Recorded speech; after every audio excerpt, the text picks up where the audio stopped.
Stories written by Jamie Rex. Audiobooks narrated by Samuel Dudley, aka Uncle Mammy.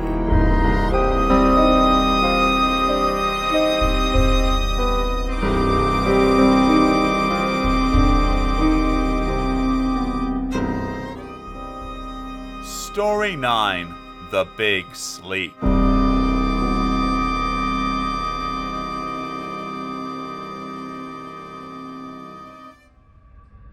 A son asked his father, "Daddy," he said, "how do I know that what is happening to me now isn't a dream?" "Because you know that it isn't," said the father. "No, I don't," said the son. "For all I know, what happens to me in my dreams could be the real world. My whole life could be one long sleep, and the first time I really wake up will be when I'm dead." "Pinch yourself," said the father. "Ow!" said the son. "Well, there you are. You can feel what is happening now.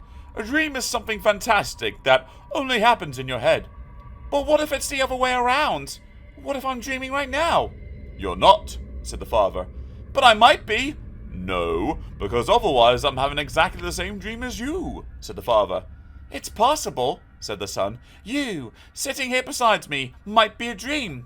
What's to say it isn't?" "Logic," said the father. "Dreams don't make sense. They're flights of fancy. They cannot be explained, but real life can." "But just suppose it was the other way around," said the son. "What? If life was bizarre and magical, and dreams dull and ordinary?" The father smiled. "It will never happen." Then the father unstuck his tail from the ceiling and fell upwards to the floor. He sang a lullaby through one of his belly buttons, screwed in his teeth, kissed his son with 8 pairs of purple lips, and switched off the light by sticking a sausage in his ear.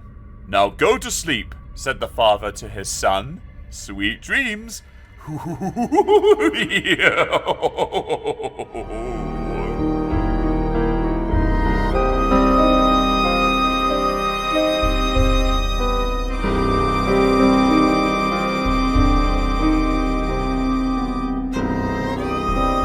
Story 10: Bogman.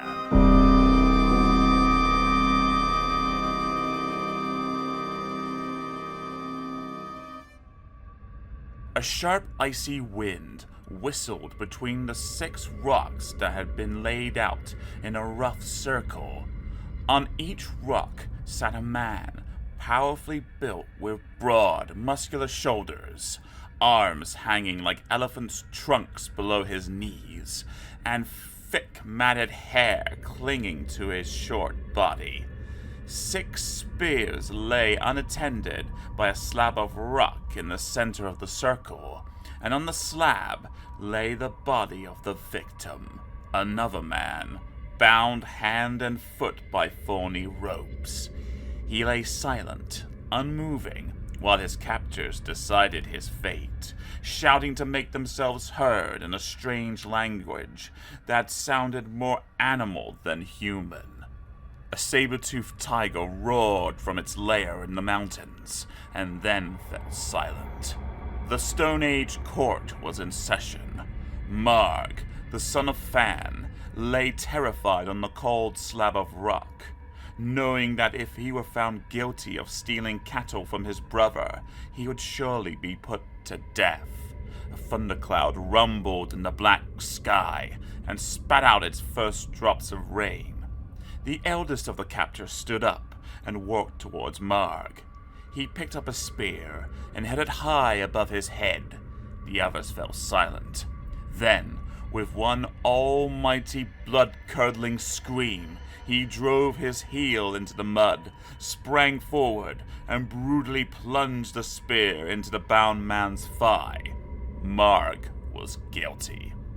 The driving rain stunned Marg's flesh as they dragged him, bleeding, from the rock. He struggled briefly, but it was hopeless.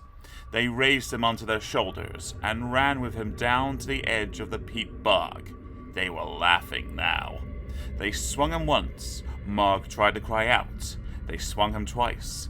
He closed his eyes, and as they swung him for a third time and let him go, dropping him like a stone into the middle of the deadly sucking peat, he vowed with all his strength left in his body that one day he would find these men and take his revenge on them. Then the bog closed over his head, and he was gone. "Helen! Helen! Where are you?" The sound of dishwashing carried up the stairs as clearly as a rifle shot. Helen sat tight. "Helen, will you come downstairs this instant and help me dry these breakfast things?" She turned the page of her comic and blocked her ears with loo paper. Helen was a bit of a fricker. Every day her mother would ask her to help her clear the table, and every day she said she'd love to, but she just had to go to the loo first. "Why is it," said her mother, "that whenever there's work to be done in this house, you always have to go upstairs?" "Yes," said Damien, her elder brother, "and leave me to do it all by myself." Helen hurled herself at Damien and beat him feverishly about the head with her cereal spoon. "If I didn't go to the loo, I might have an accident," she said, trying to squeeze a couple of crocodile tears from bone-dry eyes. "If you go to the loo again, you will have an accident," shouted Damien, "'cause I'll pull your head off and bash your brains in." "Stop it!" shouted their mother. "Helen, in future, you'll stay here until the washing up is finished, because if you don't—" Helen laughed. "If I don't—" "What?" she cheeked. "Because if you don't, and you continue to spend half your waking hours on the loo, then sure as night turns today, the Bogman will get you." Helen's mother had worked herself up into quite a lather. She struggled to snap off her rubber gloves, hurled the tea towel at Damien, and left the kitchen in a flurry of soap suds. The tap gurgled and spat out a tiny drop of black slime. "Why don't you listen to anything she says?" said Damien, who was smirking in the corner. "Did she say Bogman?" asked Helen, who had only been half listening when her mother had exploded. "Who's he?" Damien assumed an air of annoying supremacy. "If you don't listen, you'll never know," he said, slamming the door as he left the room. "The Bogman," said Helen, rolling the word around her tongue like a gobstopper. "I like the sound of that." As she spoke, a second glob of black slime trickled from the tap and hung like a piece of elastic, bouncing up and down until it snapped. Helen didn't notice it. She got up, poured her mug of tea into the sink, and went out to school, leaving the dregs to congeal and block up the plug hole. In the waste pipe underneath the plug hole, something was dripping, but it was not tea.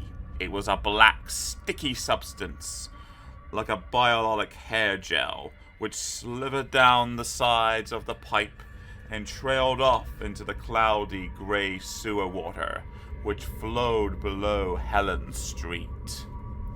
That night, while Helen's father was cooking supper, Helen asked him a question. "Who's the Bogman?" she said. "Who?" replied her father. His mind was on the cheese grater. "Bogman!" "Oh, yes, I think I read about that somewhere," he said. Helen waited. Her father carried on grating. Honestly, why can't parents take a little more interest in their children? Helen thought. She persisted. "What have you read about Bogman?" "Do you want supper or not?" snapped her father. "Not until you told me about Bogman." "Oh, all right then," said Helen's father, who had just grated the end off his little finger and was glad of the break. "But not until you stop rattling that cutlery drawer." Helen was slightly surprised at her father's sudden outburst. "I'm not rattling anything," she protested. Helen's father frowned. He was sure that he had heard a rattling noise. It had sounded like a handful of chopsticks spinning madly in a tumble dryer. There was a slight pause, while Helen studied her father's confusion. When she judged the moment to have passed, she tugged at his apron. "Go on, then," she said. "Tell me about the Bogman." Helen's father blinked and muttered, Oh, yes, then added more firmly. 6 months ago, when they were building that new sewage works up the road, some workmen dug up a skeleton. A live one? Helen's father looked at her curiously. Sometimes, he said. I wonder if God forgot to include the batteries for your brain. Honestly, a live skeleton! I was only asking, said Helen. No, it was not live. In fact, it was very dead. Had been for over 2,500 years. They reckon it was the skeleton of some poor chap who was killed in the Stone Age. So how come he was still there then? The peat bog, said Helen's father. It preserved him in almost perfect condition. Oh, said Helen. So why did Mum tell me that if I spent too much time on the loo, the Bogman will get me? It's just a story, said her father. They say that the skeleton is wandering through the sewers, looking for the men who drowned him in the bog. Has he found them?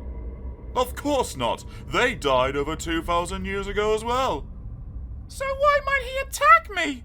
Because you spend too much time in the lavatory when you should be helping your mother, said her father. Now can I please get back to my cauliflower cheese? Cauliflower cheese and jam sponge. The meal was a family favorite, and they sat in silence, shoveling down great wadges of it. The only problem with cauliflower cheese and jam sponge is that it does not magically cook itself. On the draining board stood a mountain of dirty pans and dishes. Helen took one look and got up from the table. Just got to go to the loo, she declared, as she beat a hasty retreat towards the door. Not so fast, said her father, who was having difficulty keeping his eyes open. What about the washing up?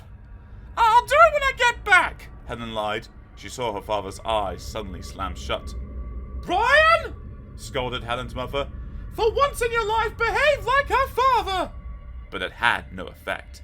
Helen's father, exhausted by the hard work involved in preparing and devouring such a huge supper, had fallen asleep, face down, in the remains of his custard. Helen seized the opportunity and made good her escape. She reached a landing in double-quick time, hurtled into the loo, and bolted the door behind her. Now she could read her comic.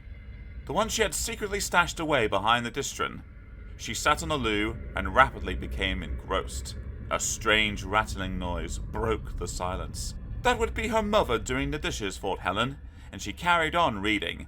Then she heard it again, only this time it was closer, and it definitely wasn't dishes. Dishes didn't have feet, and she could hear footsteps.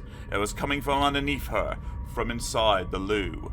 She jumped off and lifted the seat. It looked normal enough, just like loos always look. Pretty boring, in fact. But there was that noise again. Rattling footsteps, and a low rhythmical moaning that sounded like an animal in distress. A sharp blast of icy wind whistled under the door, and Helen felt something wet on her cheek. It was a drop of rain. She looked up and saw a heavy black thundercloud hanging over the light bulb. Suddenly, it went dark. The rain came faster now, and lashed against her face and arms. A foul smell of rotting wood filled her nostrils. She shouted out, "What do you want?" And the voice replied,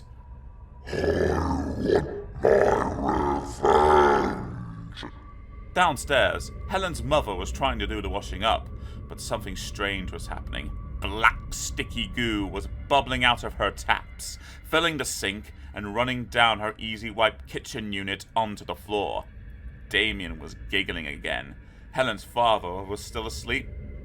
From the depths of the U-bent came a fearsome cry that turned Helen to stone. She knew what was happening. She knew what was down that pan. "I'll do the washing up," she bleated, hoping that this might appease the demonic force that was out to get her. 5 bony fingers suddenly shot round the bend and burst out of the water. A huge explosion ripped the cistern off the wall. Helen was spent spinning backwards by the jet of water spurting from the wretched pipe. She wiped the water from her eyes and screamed. Said the skeleton, who had just come up through the loo. "And I am Helen," wept Helen as the skeleton's fingers closed around her arm. Helen's father woke with a start. By now, the black, sticky stuff had not only filled up most of the kitchen, but had also oozed down inside his trousers. He squelched to his feet and frantically tried to bail it out through the back door with a saucepan. "What is it?" shouted Helen's mother. "I don't know," he shouted back. "It looks like Pete." Damien stopped giggling. "Helen!" he yelled. "Helen's upstairs by herself!" But of course, Helen was not by herself. "You're the Bogman!" she stammered. "Your mother told me," hissed the skeleton. "She was making it up! She didn't know you were real! She just wanted me to do the washing up!" "And your father knows who killed me." "No!" pleaded Helen. "He's just my dad!" "You come with me," cried Bogman, grabbing Helen by her hair and dragging her back towards the loo. Helen struggled pathetically. "I can't swim!" she blubbed. "Don't throw me in the sewers!" But the skeleton was in no mood for feeble excuses. "You must die," he moaned. "Then your parents are sure to tell me where I can find my killers." As the first hair on Helen's head touched the churning fountain of peat and sewage, the loo door burst open. A flash of lightning sparked across the light bulb, and Marg twisted round to face Helen's parents. "Where are my killers?" he said, stretching out his bony fingers towards Helen's mother's throat. "It's Bogman!" shouted Helen. Helen's mother screamed as Bogman's laughing white teeth flashed towards her. Damien ran into his bedroom and locked the door. Helen rolled up her comic and threw it to her father. Her father brought it crashing down on Marg's head. Only it wasn't a comic. It was a spear, a Stone Age spear. The skeleton crumbled under the weight of the heavy wooden shaft. The thundercloud rolled away, and the loo stopped bubbling black peat. Marg's powdered remains floated to the ground as dust. They settled on the thick carpet of soggy peat, and very slowly sank, just as Marg had done 2,000 years before in the peat bog. Helen looked at her parents. Her father was staring blankly at his empty hands. The Stone Age spear had vanished, just as mysteriously it had appeared in the first place. Her mother had her head in her hands and was weeping. The house was in an awful mess. It took the family 3 weeks to clear it up, but for once, Helen did not have to be asked to help. In fact, she shoveled more peat than anyone else. Marg never found the 6 men who killed him. He was swept up with the peat and thrown onto the back of a dust cart. And that, you might think, was that. You may be right, but who's to say that Bogman won't come back to find his killers? I, for one, am not brave enough to make such a prediction. After all, he survived for 2,000 years in the peat bog, and now all that holds him is a black plastic bin liner and a few tons of earth down at Helen's local rubbish tip. He may yet return.